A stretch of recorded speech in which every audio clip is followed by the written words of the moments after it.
Hi friends, welcome back to our channel. ఈరోజు వీడియోలో whipping క్రీమ్ని ఎలా ప్రిపేర్ చేయాలో చూద్దామండి. దీనికోసం నేనైతే 1 కప్ విప్పింగ్ క్రీమ్ని లిక్విడ్ కన్సిస్టెన్సీలో తీసుకున్నాను. గట్టిగా అయితే ఉండకూడదు, ఈ విధంగా లిక్విడ్ కన్సిస్టెన్సీలో, అది కూడా చల్లగా ఉండాలి క్రీమ్ అనేది.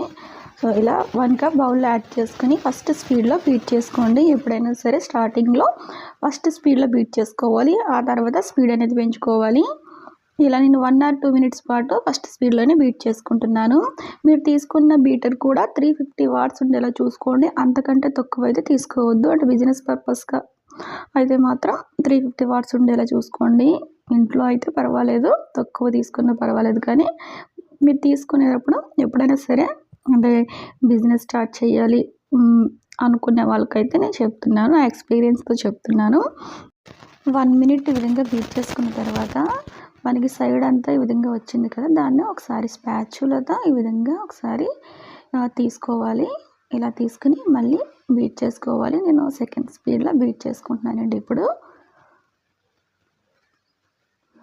మనం తీసుకున్న బీటర్ని బట్టి క్రీమ్ అనేది ఇంత టైం అనేది పడుతుందండి. వాట్స్ అనేది తక్కువ ఉంటే కొంచెం టైం ఎక్కువ పడుతుంది.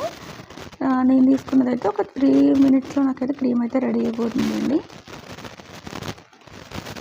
ఇలా తిప్పుకుంటూ అన్ని వైపులా ఈ విధంగా బీటర్ని మనం తిప్పుకుంటూ దీన్ని బీట్ చేసుకోవాలి.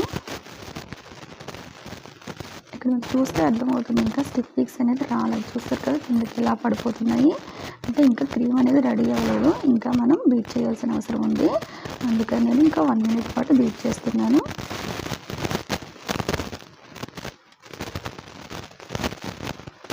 క్లైమేట్ అనేది మనకి కొంచెం అంటే సమ్మర్లో అది అయితే కింద ఐస్ క్యూబ్స్ పెట్టుకుంటే బెటర్ అండి. వింటర్లో అయితే మనకి పర్వాలేదు. లేదు మా క్రీమ్ మెల్ట్ అయిపోతుంది అనుకున్న వాళ్ళైతే కింద చల్లటి వాటర్ కానీ ఐస్ క్యూబ్స్ కానీ పెట్టుకుని బీట్ చేసుకోండి. సో చూసారు కదా, ఇక్కడైతే స్టిక్ పీక్స్ అనేది మనకు వచ్చేసినట్టే. సో జస్ట్ ఒక 30 సెకండ్స్ మళ్ళీ బీట్ చేస్తున్నాను అంతేనండి. సో అలా క్రీమ్ అనేది పైకి ఇలా తీసినప్పుడు మనకి పైకి నిలబడాలన్నమాట. ఒకసారి మీకు చూపిస్తాను చూడండి. సో బీటర్కి చూసారు కదండి ఎలా స్టిక్ పీక్స్ అనేది ఎలా వచ్చాయో, ఆ విధంగా వస్తే మనకి విప్పింగ్ క్రీమ్ అనేది రెడీ అయిపోయినట్టు. అంటే పైకి తీస్తే ఇలా నిలబడి ఉండాలి, కింద పడకుండా. సో మీకు అర్థమైంది అనుకుంటున్నాను. Thanks for watching.